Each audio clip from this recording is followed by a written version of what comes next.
Welcome to the Stanford Women's Health podcast series. I'm Dr. Sharon Hung, Director of Women's Health for the Primary Care and Population Health Department at Stanford. From debunking myths to exploring the latest research, we will delve into the world of women's health with leading experts in the field.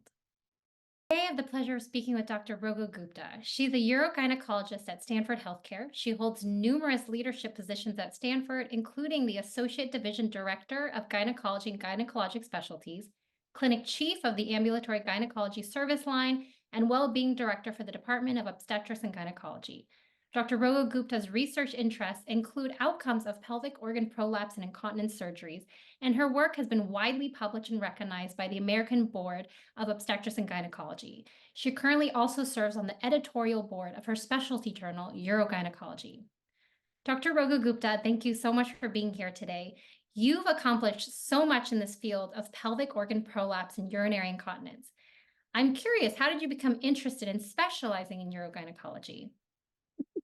Well, thank you so much for inviting me. And, that is a question that I get asked very often, maybe not surprisingly. I entered medical school with my love for babies. I just adore them. And I had my eye on a career in pediatrics. And interestingly, what happened during medical school is I was really inspired by the process of bringing the baby into the world and what happens to the woman after childbirth. So I really felt like there was this opportunity to sort of connect with that period of time because I also saw an increasing messaging in the media about bouncing back and returning to your pre-baby state, which I found really distressing because if you say it out loud, it is an unreasonable expectation to set that your body and your life would be the same before you give birth and after. So I found that very inspiring and really have enjoyed dedicating my career to urogynecology and am so thrilled by this vodcast because primary care partners are essential to us reaching our goals. So thank you so much again for inviting me. That's so interesting that you kind of made that pivot, seeing that there was a need for that re-education of what we can see after childbirth. So, you mentioned that, and I would say many of my patients who complain about urinary incontinence are older, postmenopausal, have had children. Could you tell us more about other risk factors for urinary incontinence and why we might encounter this issue in younger women or nulliparous women as well? Absolutely. And I think this is a really common question that comes up from patients and referring providers because it isn't necessarily the topic that is front and center in the media. But what we know from epidemiologic literature is about 2/3 of adult people have bothersome urinary symptoms. And of those, about 2/3 have urinary incontinence at least once a year. And United States adults rate that as the number one most embarrassing health issue. So it's something that's really important to people and it affects a lot of people, but they don't have a tendency to share with their providers. We know that maybe only 1 in 10 adults will talk to their provider about it when they have symptoms. Um, and I find that also very fascinating, just comparing it to some of the other more commonly discussed medical conditions like hypertension or diabetes, thinking about like a quarter of people. So the things that we deal with in our world, like urinary incontinence, are really extremely common. And I hope that, this conversation and others helps patients and providers feel more comfortable about talking about it. You mentioned that it can be very embarrassing for the patients to bring up this topic. So I'm Mhm. curious, do you recommend that we screen for urinary incontinence in some way? Yeah, I think that is a good way to think about it. If you take a step back and you're about to have a patient encounter and you start with their age, perhaps their gender, and what you know about them, if the patient is in their 20s or 30s, they have like a 10% risk of having a pelvic floor issue. This goes up to about 30% of 40s and 50-year-olds, then 40% of 60s and 70-year-olds, and then about half of people in their 80s having at least one issue in the pelvis. So I think that's a really good place to start in thinking about where to prioritize that in your visit. Um, and I do see an opportunity there to screen younger people. It really just has to do with lifestyle. We really try and root in lifestyle because toileting behavior is a really essential part of everyone's day-to-day life. And so knowing how the patient runs their life, taking a thorough history, knowing their medical conditions really allows you to sort of anchor and then jump off from there in talking about their urinary symptoms. And I'm actually quite surprised that that prevalence is so high in younger women. I would say a lot of my younger women patients don't necessarily bring it up. So I'm curious, what would be kind of your starting for a patient, particularly a younger one? Yeah. So for a younger patient, you are absolutely right in thinking, okay, childbirth is the number one risk factor for stress urinary incontinence, sure, but there are others. I remember that once you're potty trained, nobody goes back into the restroom with you and says, "Hey, how's it going? How often are you going? How is it feeling?" That conversation really sort of disappears. So you're talking about a younger patient. We typically see a lot of patients in urogynecology practice who are athletes. So the female athlete triad is an important one, physically active young women. And remembering that women who are going through hormonal shifts, right? It's not just menopause, that's a hormonal shift in a woman's life. Every month, their hormones are going up and down, whether they are non medically regulated or medically regulated. They're coming on and off hormonally related medications, either for cycle control, right? Cramping, bleeding, or contraception. All of those things play a part. In addition, I think stress is one of the biggest risk factors. And I think that goes back to taking a thorough history and understanding their lifestyle. Where in urogynecology, we see a lot of younger patients who are going through stressful life events. May it be figuring out their major, graduation, deciding whether or not to move out. And then as people get older, conflicts with individuals like breakups or family issues. So stress is always like a really, really key one. I would say in our urogynecologic practice, we are also seeing more younger women who have medical conditions that have a high co-occurrence with urinary incontinence. So that could be younger onset of diabetes or hypertension, obesity, anxiety and depression, cancer, irritative bowel symptoms, and other pelvic floor symptoms, in addition to some of the commonly known ones like endometriosis or cycle issues. Right. Yeah, I didn't know that like stress, depression, anxiety can contribute to incontinence. So that's really good to know.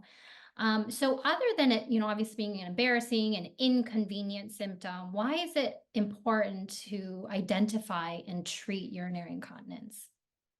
Oh, identifying and treating urinary incontinence. If I can give one take home message for today, it's that is so, so important for meeting people's quality of life goals. Urinary incontinence just being so common and also being so embarrassing, right? I think it's really important for patients to get reliable information about why urinary incontinence happens and not getting it from the internet where there can be a lot of really confusing messages. I think urinary incontinence is often thought of as something that's only for older people, or once it's present, it's only going to get worse. Neither of those things are necessarily true. So there's some really great opportunity there to educate and counsel. And urinary incontinence is often thought of as potentially, something that you can catch as like an early symptom of something that's needs to be treated or is more morbid. It's not necessarily the case, but it's very important as a primary care provider to kind of check your safety boxes, as I call it, and make sure that you don't think anything more morbid or serious is going on in your differential.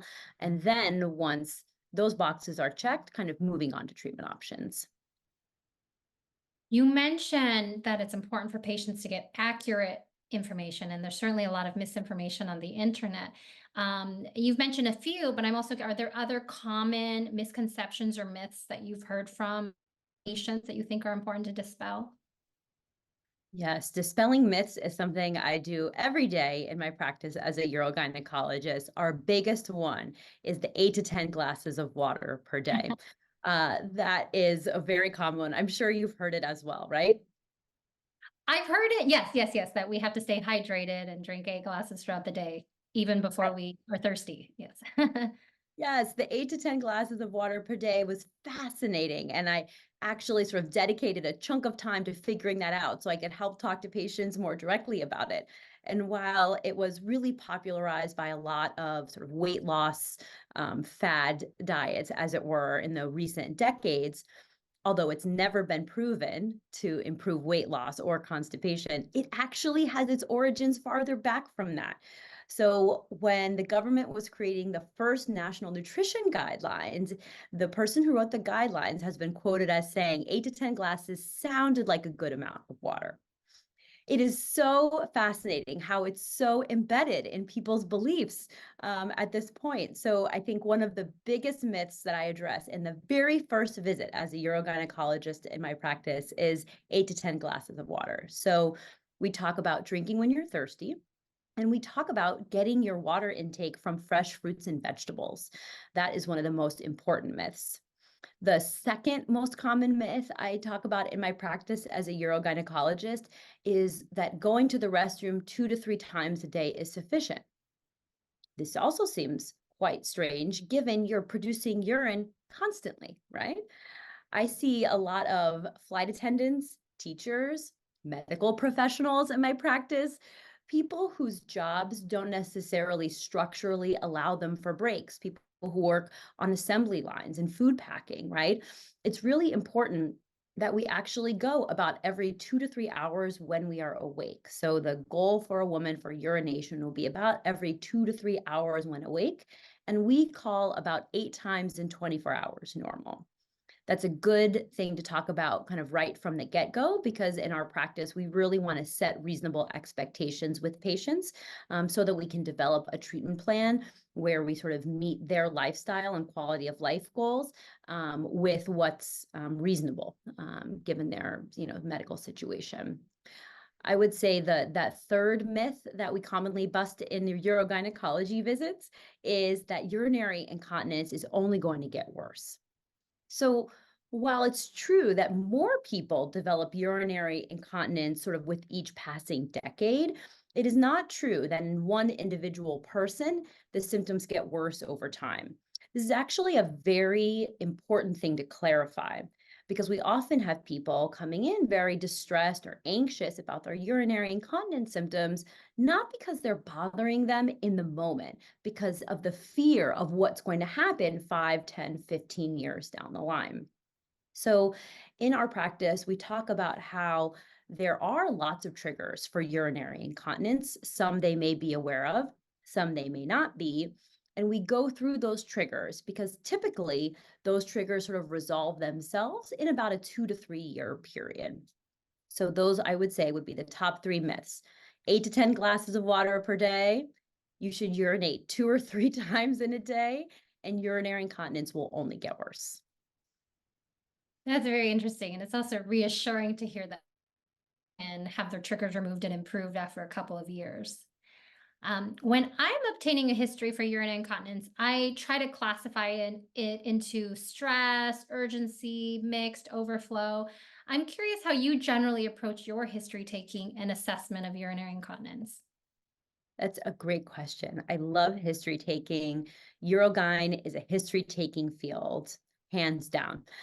So I always tell my trainees, if you don't like taking a history, this is not the field for you. Go elsewhere. But we really learn so much from patients in that first visit. Our consults are so important to us. So I think in your practice, if you aren't quite sure where to start with your history taking, there are validated questionnaires out there and available for you to use in your practice. And that can be a good jumping off point where your physician assistant, medical assistant, your electronic medical record can input this information for you and kind of start your conversation in a focused way. If you don't have access to these validated questionnaires or don't feel comfortable downloading them online, then you can kind of think about it as taking a pain PQRST history, thinking about what are the triggers for these events to happen? Where are you when it happens? What's the environment? Is this something that is getting better or worse over time, and what was the onset? What's the volume of incontinence that's happening? Is it only just noticing that the underwear is wet, or is this patient now bringing an extra change of clothes with them everywhere they go because of the fear of leakage? Other people in their environment or in their family noticing their symptoms is a really good thing to ask and talk about. And in my practice, I often have a family member bringing a patient in, especially if they're elderly, but sometimes also when they are younger, and really talking about the urinary incontinence impact on the lifestyle, like fear of leaving the house. So if you hit some of those main questions, then you can often have a good idea of then how to classify. I would say in a patient who presents with urinary incontinence, when you're taking that history, figuring out where to classify them in terms of the diagnoses of stress incontinence, urgency incontinence, overflow incontinence is less critical to begin with, because many of the introductory sort of behavioral modification and office treatments apply across the board. It's only when you get into interventions that you really need to hone in on which category of urinary incontinence they have. Okay, interesting. And we'll dive into medications a little bit. But I'm also curious, I feel like as providers, particularly primary care providers, we manage a lot of medications, and we're often guilty of adding more and more medications without being fully cognizant of the potential side effects. What are some common medication culprits that might contribute to urinary incontinence? Yeah, I'm so glad that you asked that. I love talking about that when I have medicine residents and geriatric fellows rotating in my practice. And I think it's really important to think about the common ones. So diuretics, most people think about as in producing urine, producing output at certain times. However, a lot of the antihypertensives, so the calcium channel blockers, the beta blockers, ACE inhibitors, and ARBs have urinary incontinence bothersome side effects of patients, once they start.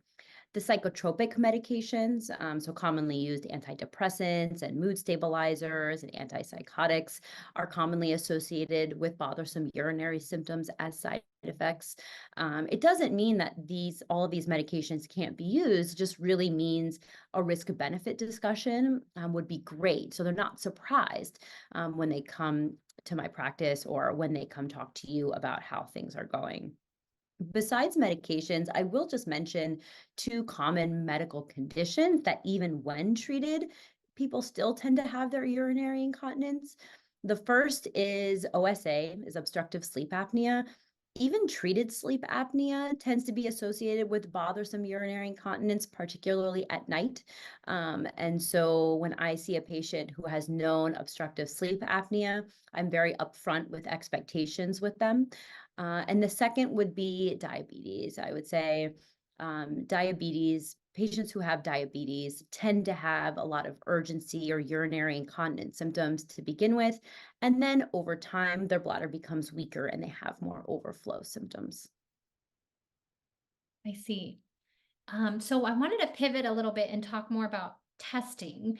So in primary care clinics, most of us don't have like a bladder scan or an ultrasound readily available in clinic. Are there aspects of the history that would make you more inclined to send someone to radiology to obtain something like a post-void residual to rule out overflow incontinence?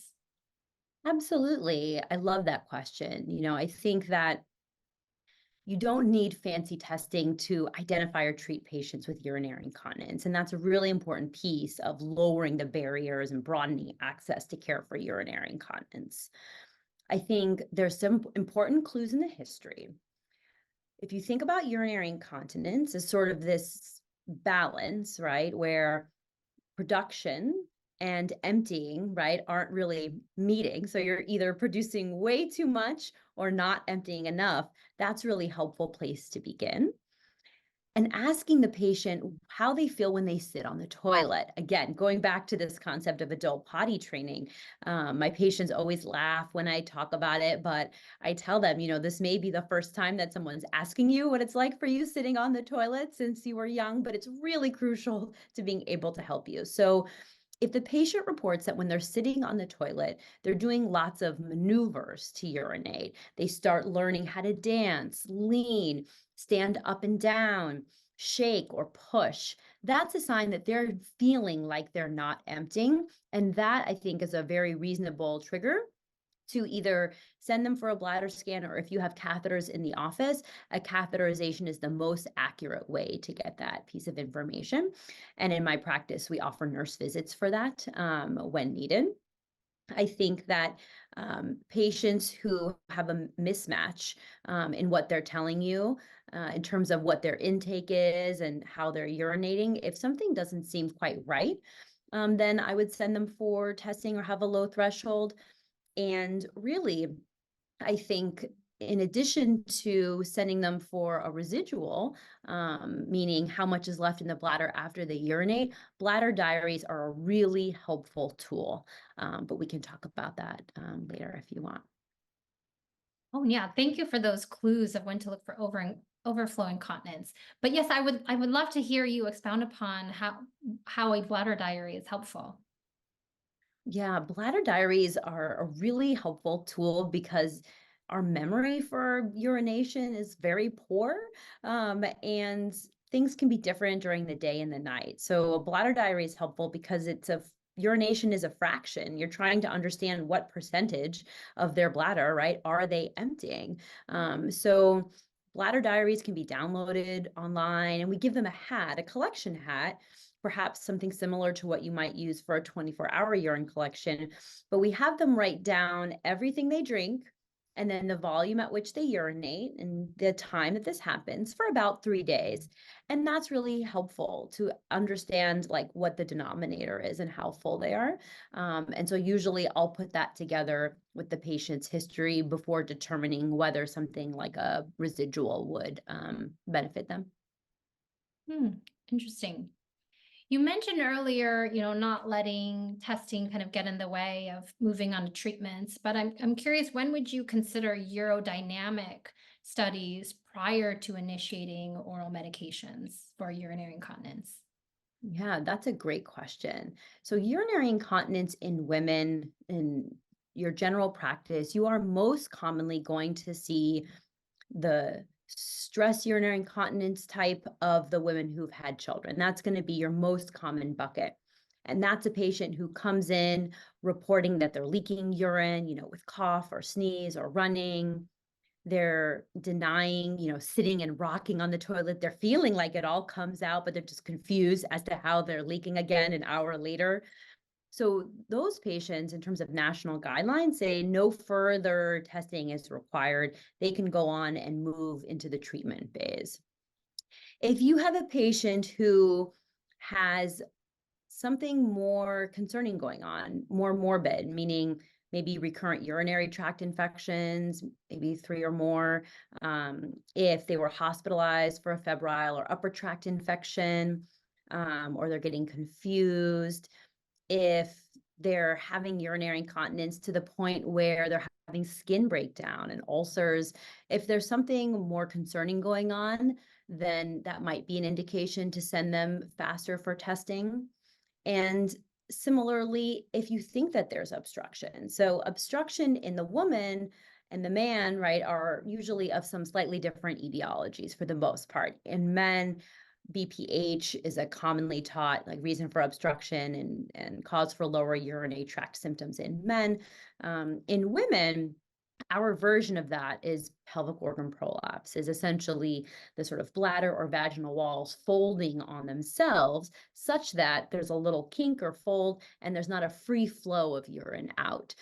That's typically seen in older women. So if the patient reports any feeling of blockage or can see or feel a bulge with wiping, then that would be an important reason to go ahead and get them testing on the sooner side. or if maybe they've had surgery or radiation, something in that pelvic region where you don't have native tissue that can make things a little bit more complicated. So that might be a patient that I would send for earlier testing. I see. And, on that note, you mentioned pelvic organ prolapse being a big contributing factor to urinary incontinence in women. And I have to say, as a primary care doc, I'm not great at looking for pelvic organ prolapse on exam unless it's very, very obvious. And I've seen it incidentally mentioned on like CT, MRIs for other reasons. And I'm just curious, for the primary care provider who might not feel comfortable with detecting that on exam, would you ever recommend that they order an MRI or just have a urogynecologist do an exam? What would be the best next step? That's a great question. I think for primary care provider for pelvic organ prolapse, you do have the tools to be able to diagnose it, because the most important tool actually goes back to history taking. So we do not routinely rely on imaging studies, dynamic or otherwise, to diagnose pelvic organ prolapse. The most sensitive question for pelvic organ prolapse is, do you feel a ball in your vagina? That's it. The other common phrases and versions of it is, do you feel like a chicken sitting on an egg? It's a common one that people will say. You get a good laugh. Or when you wipe, have you noticed anything new down there? If the patient laughs and is very confused, they don't have it. If the patient has it, they know exactly what you're talking about. And so it's a really easy screening question to give. And it's an easy kind of explanation for that if you think about embryology, where there's a lot of movement of that tissue as we develop. The upper vagina, it just kind of has like a non-specific pressure sensation, right? But the skin, the lower part below the hymen, that's all innervated similar to the skin. So people feel that much more strongly. So if they have enough prolapse to go to the hymen or past, it feels like the skin. That's why people feel like a chicken sitting on an egg, or another thing that people say is feeling like a tampon is there all the time. So I would definitely encourage primary care providers to get really comfortable asking that question, even if it feels a little strange or uncomfortable. That's great. Thank you for giving me some questions in my repertoire so I can feel more empowered to make a diagnosis. So like I mentioned, I wanted to spend the rest of our time really delving into treatments. And what are some of your key considerations that you're thinking of when you're developing a personalized treatment plan for your patients? Yeah. In developing a personalized treatment plan for my patients with urinary incontinence, I'm always starting with this marriage between the patient's goals and where they're at now. I think you start with that history taking and their quality of life goals, and try and meet in the middle and set reasonable expectations over a reasonable amount of time. That probably will take multiple visits, but you have to set a foundation to kind of know the path forward. I would say, as a urogynecologist, I'm also counting on the primary care provider to have ruled out differential diagnoses that might be more morbid. That allows me to jump into developing a personalized treatment plan faster. And I think there's a balance, where we try and develop a personalized treatment plan with reasonable expectations, but also trying to accomplish their goals as soon as possible. So if at first we don't succeed, we try again.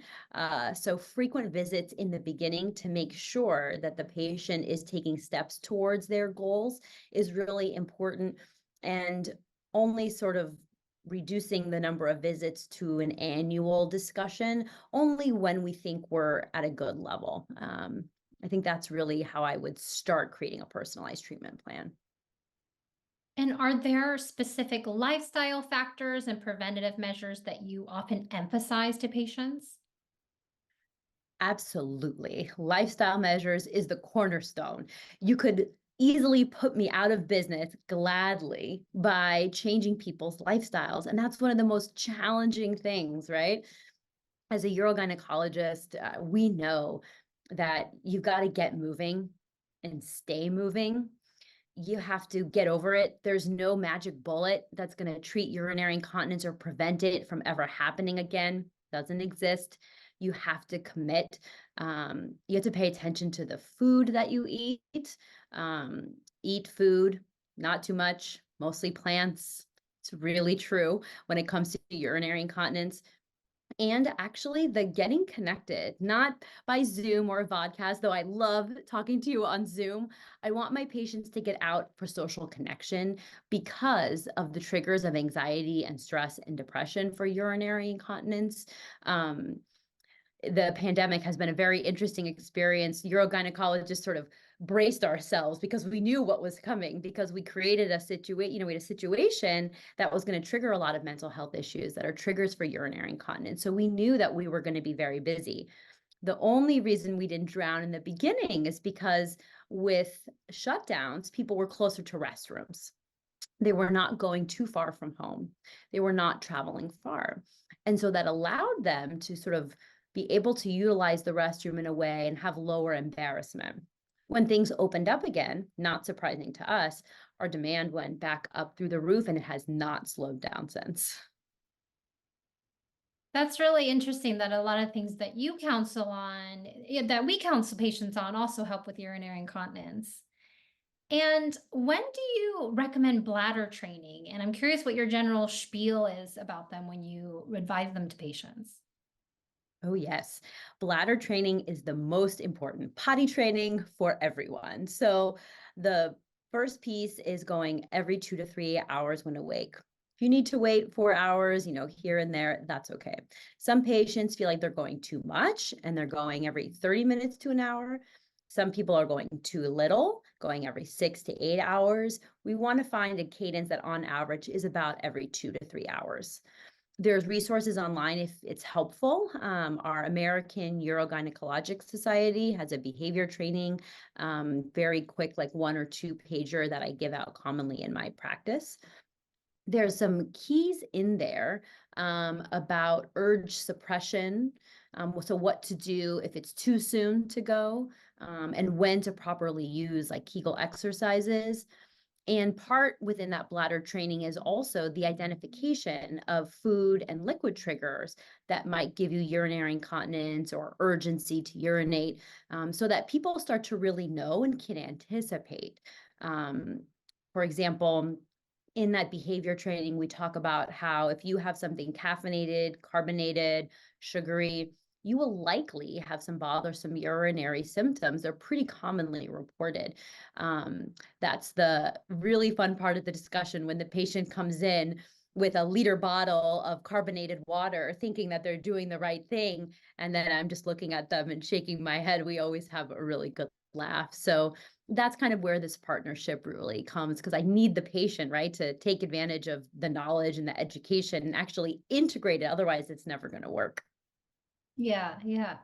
And you just reminded me when you mentioned online resources, I forgot to ask you earlier. You mentioned there's some validated questionnaires people can look for online when they're taking that history. Can you tell me a couple of those that people can search for?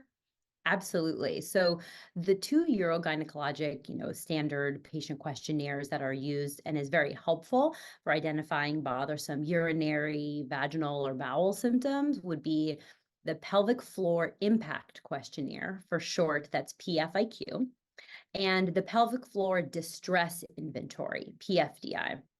The reason that we use both is because our subjective and objective don't match. There's people that urinate or have incontinence every day and it doesn't bother them at all. And there's people that have it once a year and it's extremely distressing. And so the combination of these two questionnaires allows you to get a handle on both pieces of it. Okay, thank you. And then going back to the treatment recommendations for patients, does everyone who walks into a urogynecologist office get a prescription for Kegel exercises, or is this not helpful for some patients? That's a great question. Kegel exercises is definitely something we discuss every day because it helps with a lot of these pelvic floor disorder symptoms.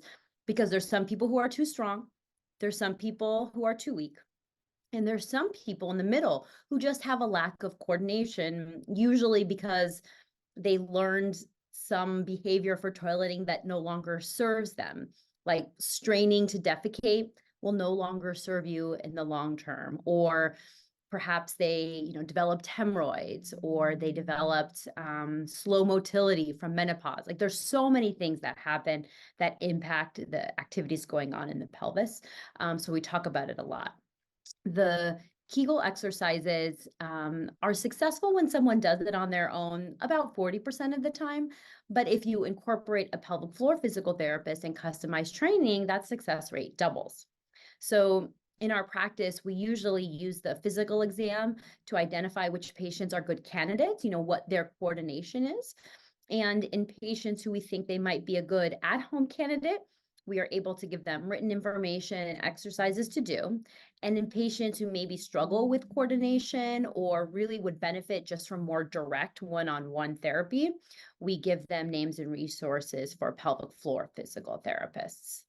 Now, just like when you talk about physical exercise and weight loss and healthy habits, we also set a timeline goal for patients because they can't do it twice and expect they're going to have magical results. So we really discuss a commitment of 6 months.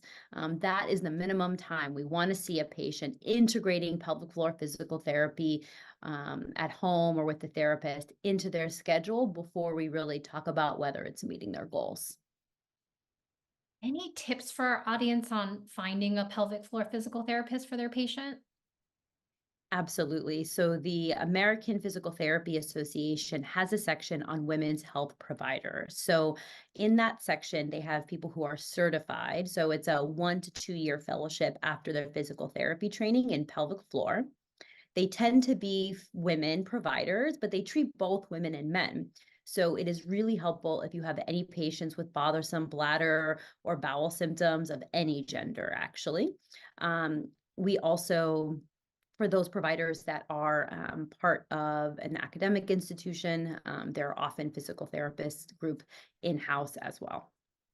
Okay, great. And one common scenario that I run into is that at the end of a busy primary care visit, someone will say, "Oh, by the way, I've been buying diapers because I'm leaking urine. Can you write me prescriptions so I don't have to pay for these?"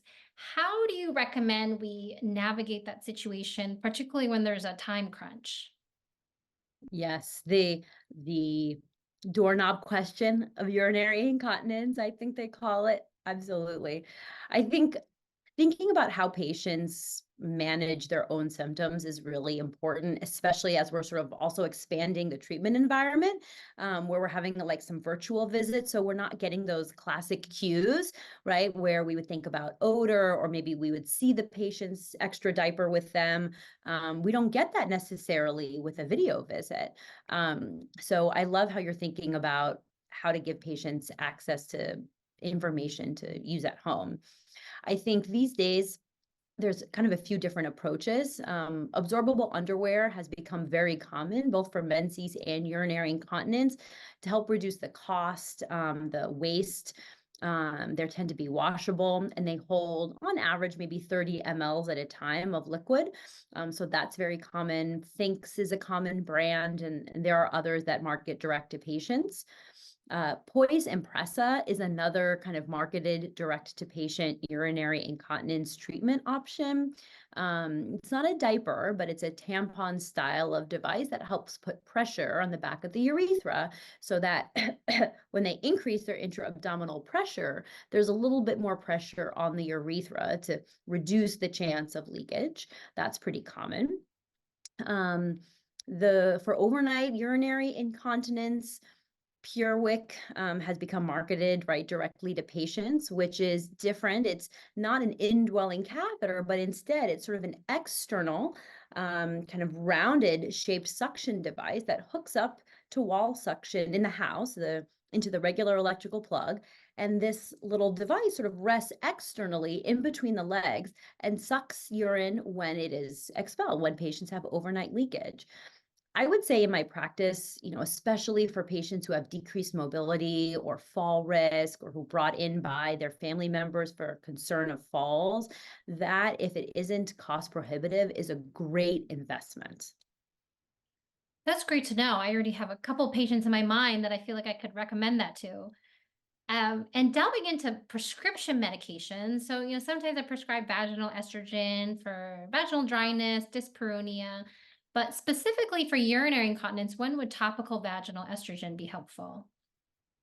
Topical vaginal estrogen is very helpful for urgency urinary incontinence. So that is the incontinence that we describe as, this overwhelming feeling where you have to drop what you're doing and get to the restroom right away. That could be day or night or both. And urgency urinary incontinence is the most common one you'll see around the perimenopause time, or as a natural side effect of aging, quite frankly. Hmm. And in terms of prescription medications, oral prescription medications for overactive bladder or incontinence, what do you generally start with? Yeah. Yeah, and that was a good reminder that overactive bladder can be what we call wet or dry. People can have overactive bladder where they're going more urgently all the time, but they may have figured out how to not have urinary incontinence because they get to the restroom in time. And the pandemic being a great example of that. If your restroom is next door and you never leave the house, how often are you going to leak, right?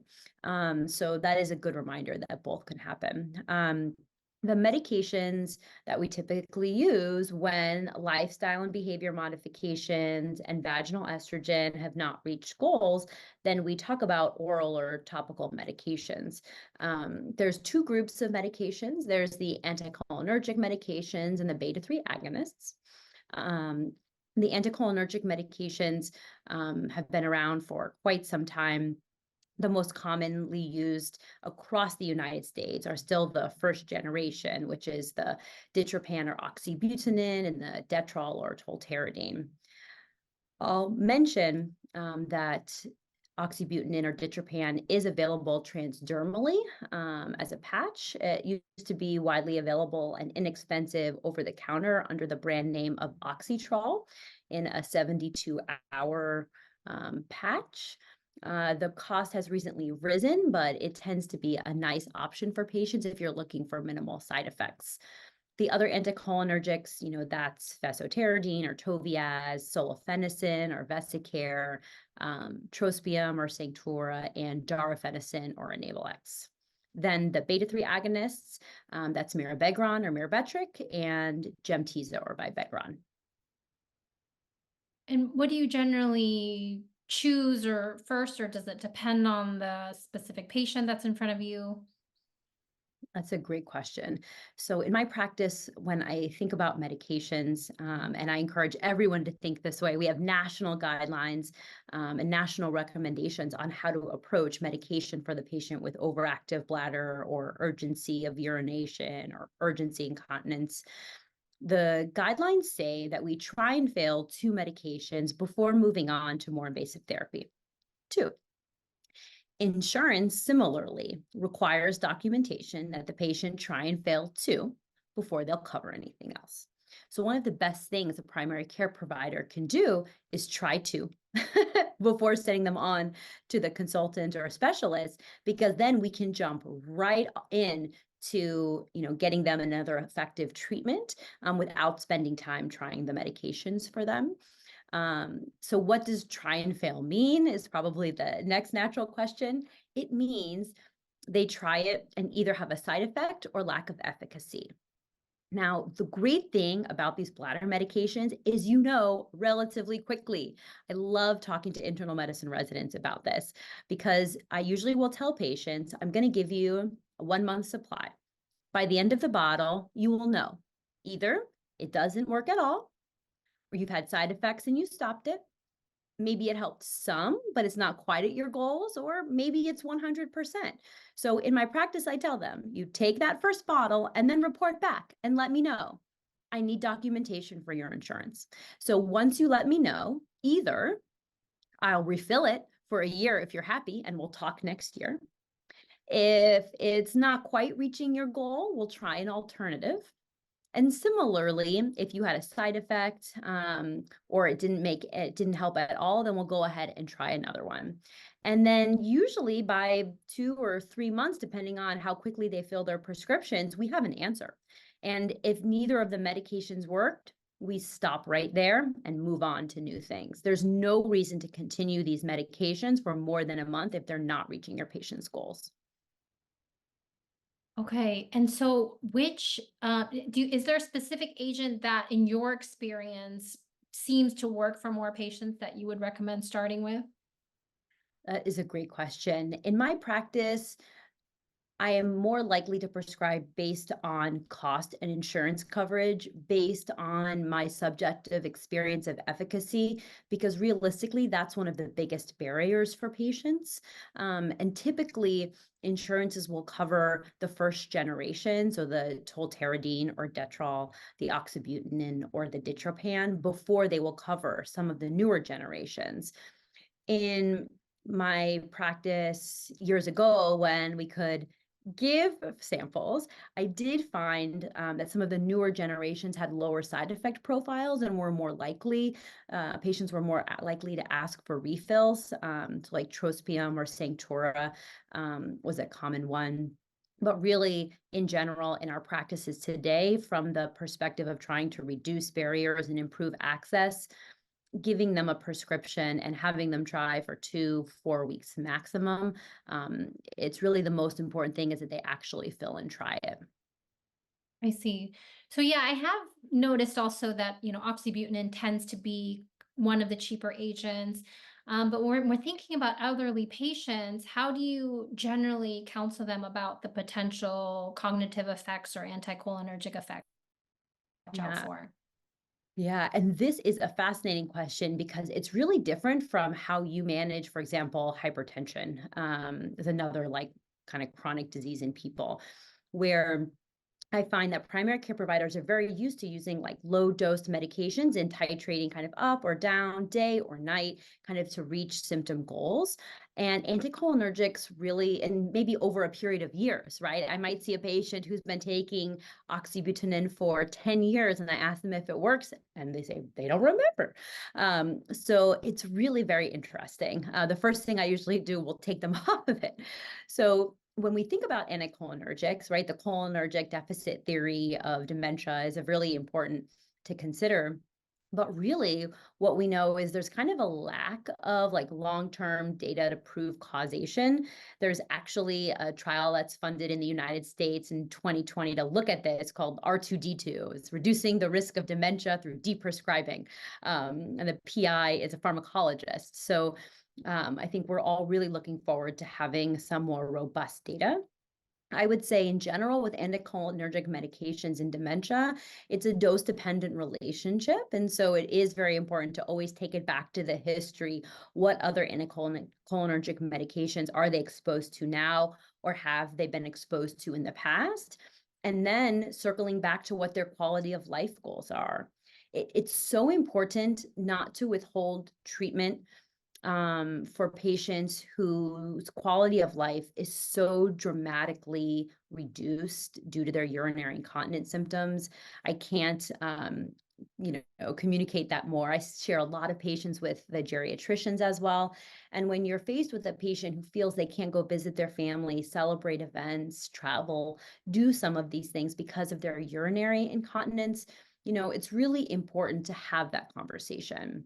I think if you're worried about anticholinergic side effects, having more frequent visits and screening them for signs of dementia is really important.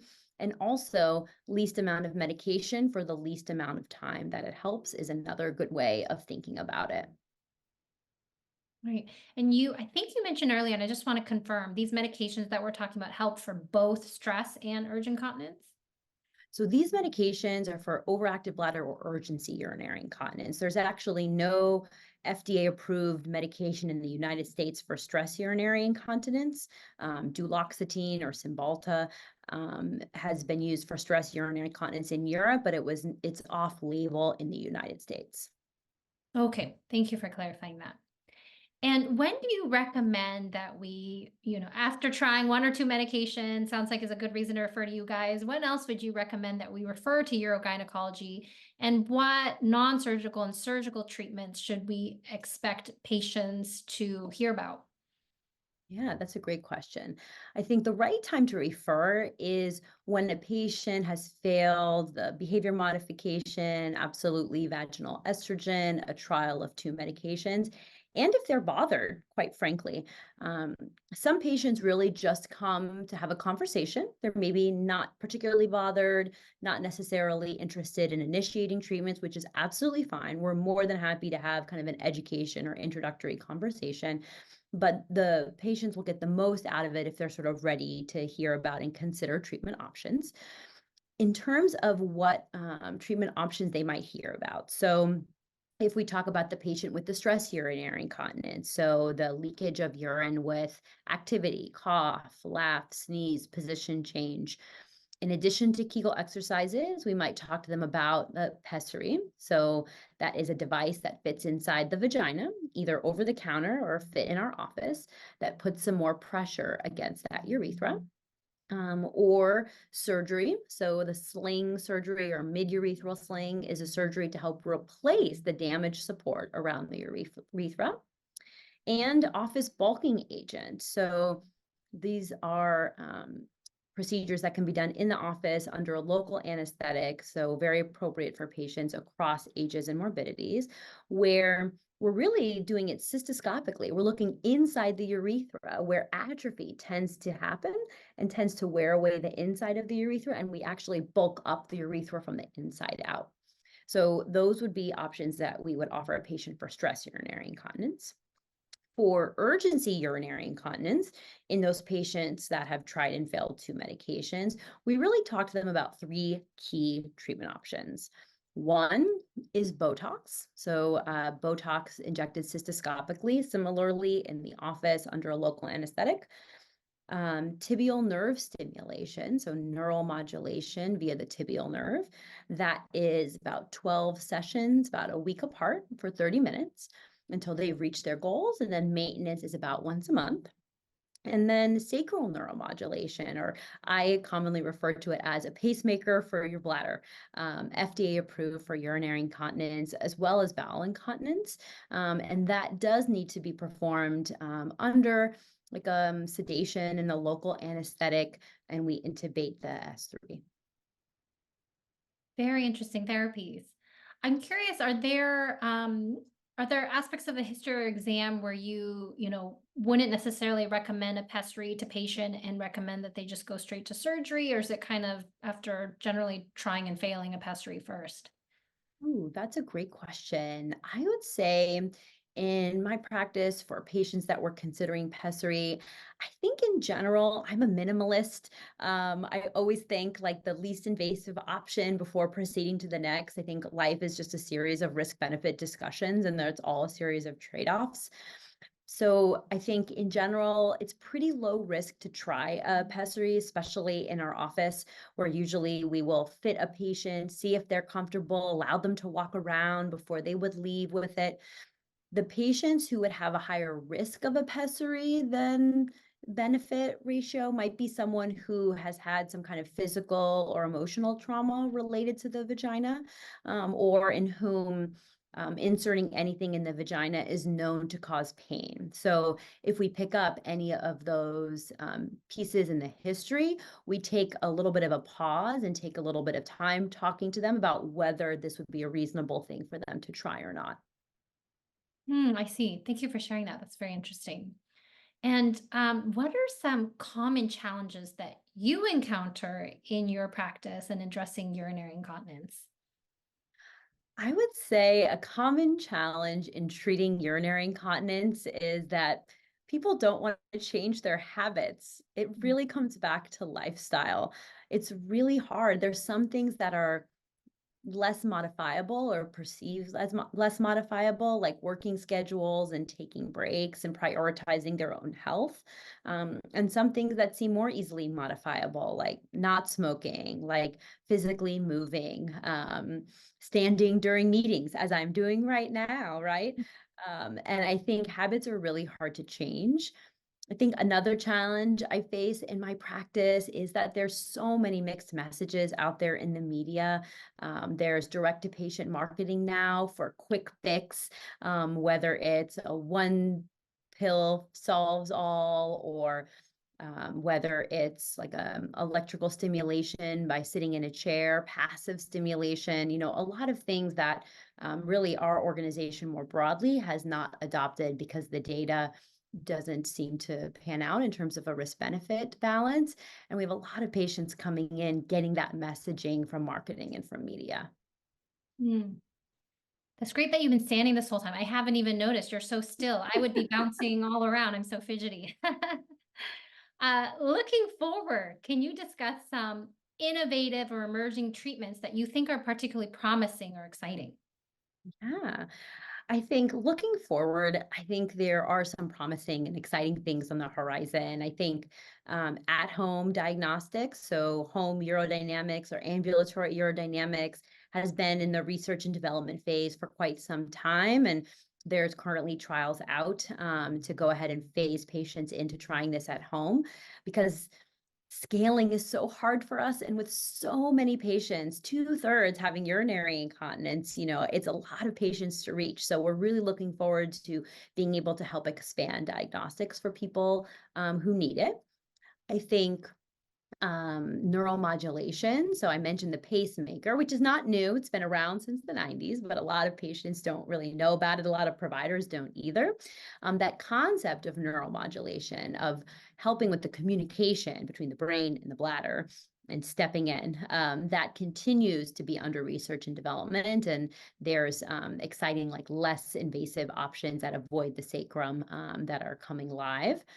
I think virtual medicine has been really exciting. We started virtual visits before pandemic. We're exploring group education visits because I really do think the cornerstone to help preventing, reducing the impact of, helping the coping with urinary incontinence really starts with the lifestyle. And so the more we can get this information out there to more patients at a time, the more we can reduce the barriers of needing to drive into a doctor's office, take time off of work, bring family members. That's really, really challenging for a lot of patients. So the more that we can go into patients' homes, the better.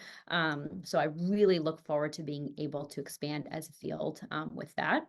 And I think, just more partnerships. I think with the American population having more and more medical conditions and being on more and more medications, the more we can reduce the medications that they're on and offer them these other treatments, hopefully the better.